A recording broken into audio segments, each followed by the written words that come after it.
2001 ஜனவரி 16 வந்து first company start பண்ணுறேன். அதாவது crescent construction and real estate அப்படிங்கிறது.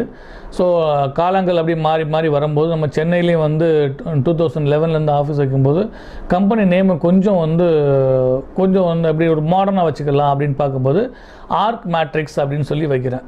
ஸோ ஆர்க் மேட்ரிக்ஸ் அப்படின்னா அந்த ஆர்க் அப்படிங்கிறது வந்து இந்த கன்ஸ்ட்ரக்ஷன் இண்டஸ்ட்ரியில் உள்ள ஒரு ஆர்கிடெக்சர் அப்படிங்கிற ஒரு விஷயம். மேட்ரிக்ஸ் அப்படிங்கிறது ஒரு புதுமை அப்படிங்கிறத வச்சு இந்த ஆர்க் மேட்ரிக்ஸ் அப்படின்னு சொல்லி வச்சுட்டு இதுக்கு அடியில் அவர் வந்து இன்ஜினியர்ஸ் அண்ட் இன்டீரியர்ஸ் அப்படின்னு சொல்லிட்டு ஒரு இதுவும் வச்சு சேர்க்கிறோம். இதோடைய லோகோ பார்த்தீங்கன்னா அந்த ஆர்க் மேட்ரிக்ஸோட லோகோ பார்த்தீங்கன்னா ஒரு ஷார்ப்பாக வந்து ஒரு ரெட் கலரில் வந்து ஒரு ரவுண்டு வந்து ஒரு இது மாதிரி இருக்கும், அதாவது ஒரு குண்டு மாதிரி இருக்கும்னு வச்சுக்கோங்களேன். அது என்ன விஷயம்னு சொன்னால் அந்த ஷார்ப்பு வந்து நம்ம அதில் இருக்கணும். இப்போ கன்ஸ்ட்ரக்ஷனை பொறுத்த வரைக்கும் எல்லா இடத்துலையுமே ஒரு ஷார்ப்பான ஒரு விஷயமா இருந்தால் மட்டும்தான் அந்த கன்ஸ்ட்ரக்ஷனை வந்து கொண்டு வர முடியும். ஸோ ஒரு ஃபவுண்டேஷனில் ஒரு பில்லர் போடுறோன்னா அந்த பில்லர் வந்துடைய லெவல்